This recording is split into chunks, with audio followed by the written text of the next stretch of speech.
दिलवा तूड़ा जानी मूर्ति उठाई के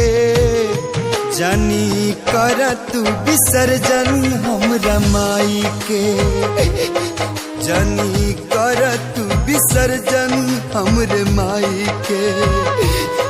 बोला बाछा कैसे जी बिना गाई के बोला बाछा कैसे जी बिना गाई के जानी कर तू विसर्जन देवी माई के जानी कर तू विसर्जन हमरे माई के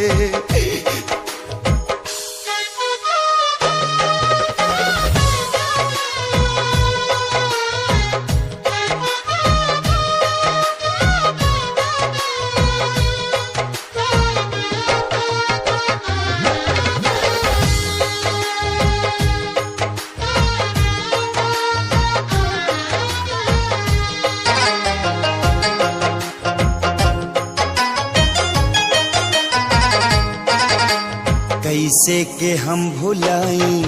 बोला नाए चाचा माई बिना तरोए देखा नाई बचा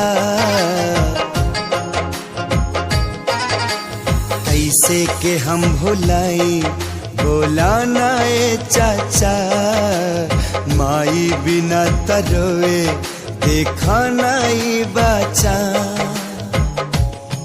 जी न पाई भी हम टुअरा कहाई के जी न पाई भी हम टुअरा कहाई के जानी कर तू विसर्जन हमरा माई के जानी कर तू विसर्जन देवी माई के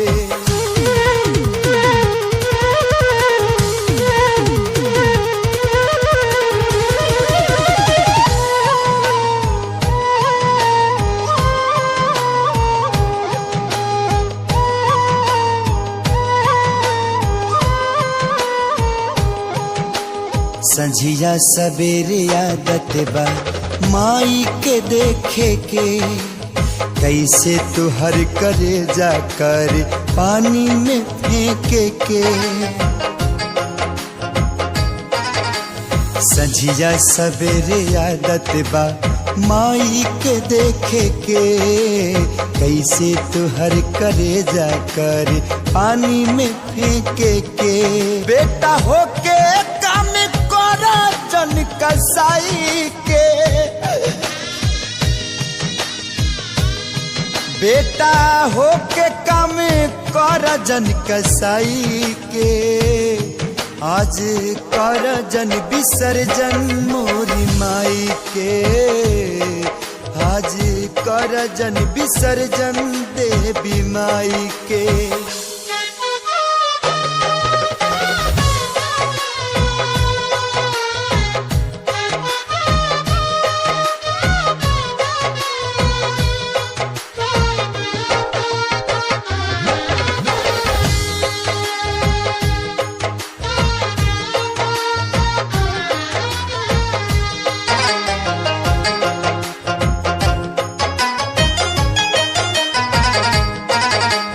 घुंघरू आजाद प्यारे लाल चंदा जुटैले मूर्ति ले आवे माई के मतलबी जी भी गईले घुंघरू आजाद प्यारे लाल चंदा जुटैले मूर्ति ले आवे माई के मतलबी जी भी गईले। हे सारी भजन सुनाई के करा के अब गाई के, हे सारी भजन सुनाई के करा के अब गाई के।